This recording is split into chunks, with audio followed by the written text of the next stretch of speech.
하나님은 우리가 하나님이 원하시는 축복의 삶을 살기 원하십니다.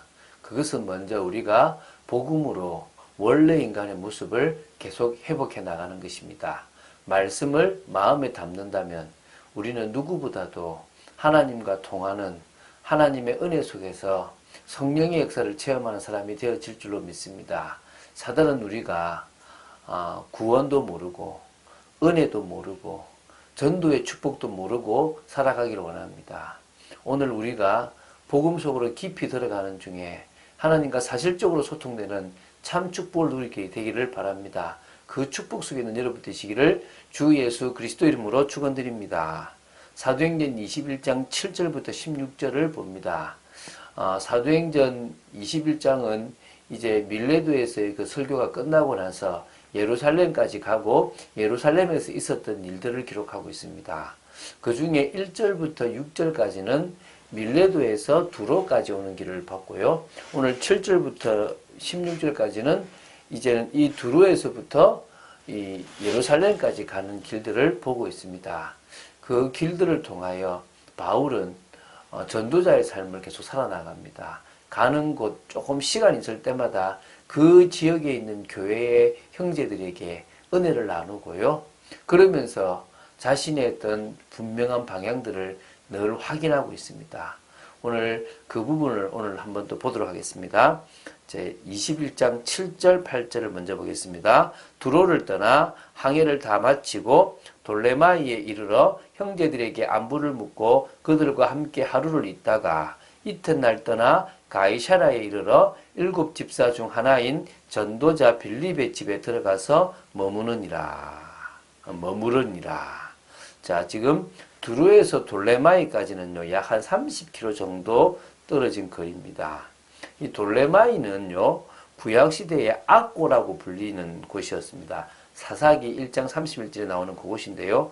오늘날은 아크레, 아카라는 곳으로 이렇게 지금 불려진다고 합니다.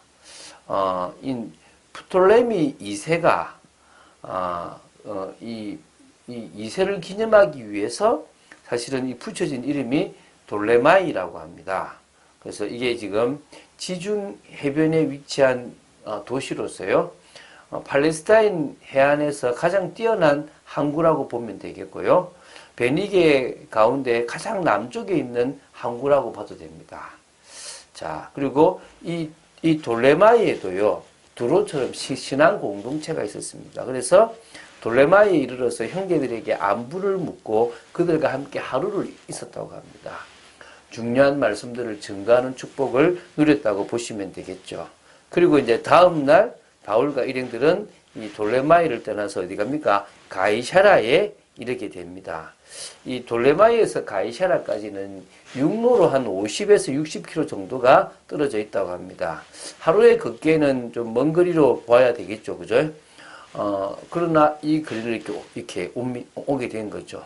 그리고 가이사라는 사도행전 10장에도 우리가 좀 다루었기 때문에 많이 다루지는 않지만 간단히 다루면 로마의 제국 통치를 받는 유대 지방에서 정치적 수도로 보면 되고요.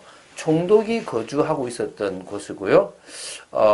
이 헤롯 대왕에 의해서 건설되었고요. 이 로마 황제 가이사 아구스토를 기념해서 가이사라라고 이름을 불렀다고 하고요. 아주 큰 항구가 건설되어 있고 주민의 대다수가 이방인이라고 보시면 됩니다. 자, 이 가이사라에 7 집사 중 한 사람인 전도자 빌립이 이렇게 살고 있었는데 그 빌립의 집에 바울이 거하게 됩니다. 바울이 스데반을 스데반이 죽는데 증인으로 섰을 때가 지금 바울이 빌립을 만나기 한 20년 전쯤으로 보시면 돼요.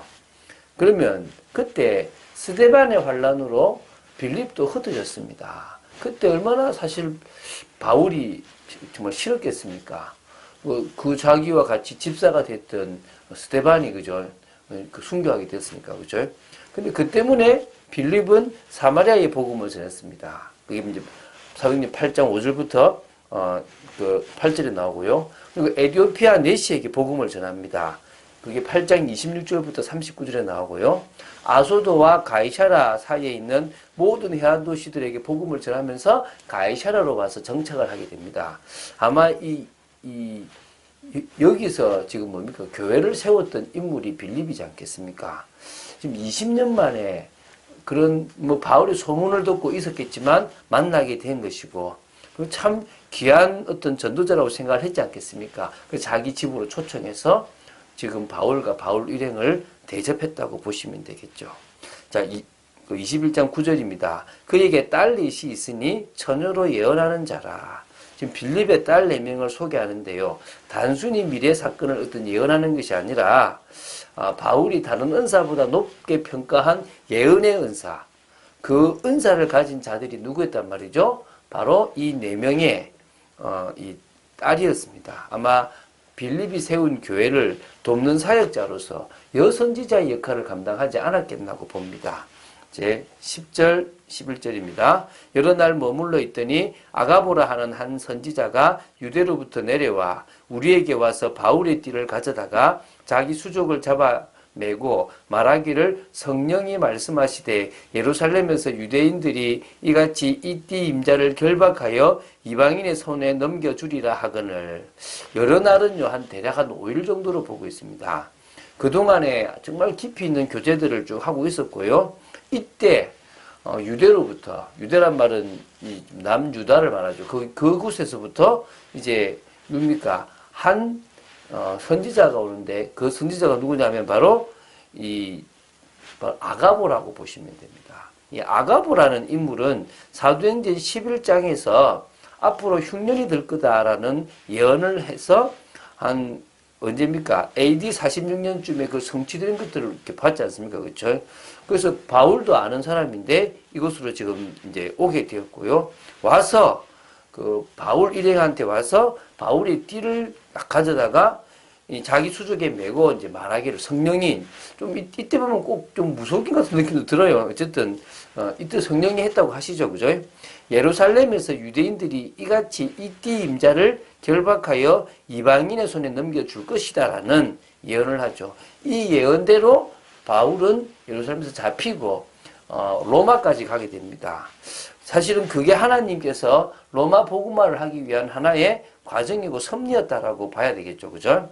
우리가 그 말을 듣고 그곳 사람들과 더불어 바울에게 예루살렘으로 올라가지 말라 고나니, 사실 이들은요 밀레도에서 바울이 예루살렘에 가면 결박당할 거고 고난받을 거라는 이야기를 들었어요. 귀 있게 듣지 않았는지 모르겠지만요, 지금 이 아가보 선지자의 말을 듣고 만류하기 시작하는 겁니다. 바울이 대답하되 여러분이 어찌하여 울어 내 마음을 상하게 하였느냐? 나는 주 예수의 이름을 위하여 결박당할 뿐 아니라 예루살렘에서 죽을 것도 각오하였노라 하니. 지금요 그들이 막 눈물까지 흘려가면서 바울을 막았다고 볼 수 있습니다. 그것 때문에 바울은 요즘 화가 났고 마음이 상했는데 단호한 표정으로 말합니다. 왜 내가 지금 가려고 하는 이것을 막느냐? 나는 주 예수의 이름을 위하여 가고 있는 것이다. 내가 결박당할 뿐만 아니라 죽을 수도 있는 걸 아는데 그거에 나는 다 각오했다라는, 이런, 지금 가이사라에서 예루살렘까지 한 100km 정도 떨어져 있거든요. 요 앞에 두고 그곳을 가려고 하는 그 중심을요 변하지 않고 지금 계속 펼쳐나가고 있는 것입니다. 그가 고난을 받지 아니함으로 우리가 주의 뜻대로 이루어지리이다 하고 그쳤노라. 워낙 단호하고, 그리고 그 말하는 것이 의미가 없으니까 하나님의 뜻이 줄 알고 그 뜻이 이루어지기를 기도했다 이 말이겠죠. 이 여러 날 후에 여장을 꾸려 예루살렘으로 올라갈새 가이사라의 몇 제자가 함께 가며 한 오랜 제자 구브로 사람 나손을 데리고 가니 이는 우리가 그의 집에 머물려 함이라. 자, 이제 예루살렘으로 가는데요. 또 이제 여러 날 있으면서 여장을 꾸면서 이제 100km 정도 떨어진 예루살렘으로 이제 올라갑니다. 올라간다는 표현은 예루살렘이 좀 꽤 높은 한 700m 정도 고지에 있기 때문에 올라간다는 표현을 썼다고 보시면 됩니다. 그때 이제 가이사라의 몇 제자들도 함께 갔고요. 누가 따라갔냐 그러면 오랜 제자 구브로 사람 나손이 같이 가요. 이 사람이 바로 예루살렘에 집이 있었는데 그 집에 머물러야 되니까 안내차 또 이제 자기 집에 모시기 위해서 같이 이제 가게 되는 것들이 보입니다. 이렇게 지금 바울은 3차 전도를 순회 선교를 마치고 어디로 옵니까? 지금 예루살렘으로 왔다는 것입니다. 이 예루살렘으로 와서 이제 앞으로 엄청난 일이 벌어질 것인데 이제 하나님 앞에 온전히 인도받기 위해서 이곳으로 왔다는 것입니다. 우리는 우리 인생의 분명한 방향을 늘 보고 살아가야 될 줄로 믿습니다. 언약을 붙잡고 계속 기도하다 보면 성령의 깨달음과 성령의 역사 속에서 이런 축복들을 받게 될 줄로 믿습니다. 참응답을 위해서, 성령의 능력을 위해서 준비하시고 응답을 위한 개인적인 준비, 그릇을 준비하고 하나님이 부으실 것을 준비하는 여러분 되시기 바랍니다. 그래서 우리는 뭡니까? 영적 서밋이에요. 사단이 제가 영적 서밋 자리 가지 못하도록요, 계속 방해하는 것을 봅니다. 저는 싸워 이길 것입니다. 제 힘이 아니라 기도로서 승리하여서 정시로, 무시로 또 깊은 기도 속에서 하나님의 놀라운 능력을 체험할 그런 제가 될 줄로 믿습니다. 여러분도 이 축복을 누리게 되기를 주 예수 그리스도 이름으로 축원드립니다. 주는 그리스도시요 살아계신 하나님의 아들이심을 고백합니다. 끝까지 말씀 따라가는 축복 속에 있기를 간절히 소원합니다. 역사하여 주시옵소서, 은혜를 내려 주시옵소서. 바울이 정말 믿음으로 끝까지 하나님의 인도를 받고 위험을 감수하고 생명을 정말 버려서까지도 그 사명을 감당하려고 했던 바울의 모습처럼 저희들이 살아가는 모든 삶에 믿음으로 나아가게 하여 주시옵시고 생명 걸 수 있는 축복들이 또 역사하여 주시옵소서. 분명한 방향이 나올 만큼 성령께서 주장하여 주시고 말씀을 마음에 담는 축복의 사람들 되도록 지켜 주시옵소서. 주 예수 그리스도 이름으로 기도드립니다. 아멘.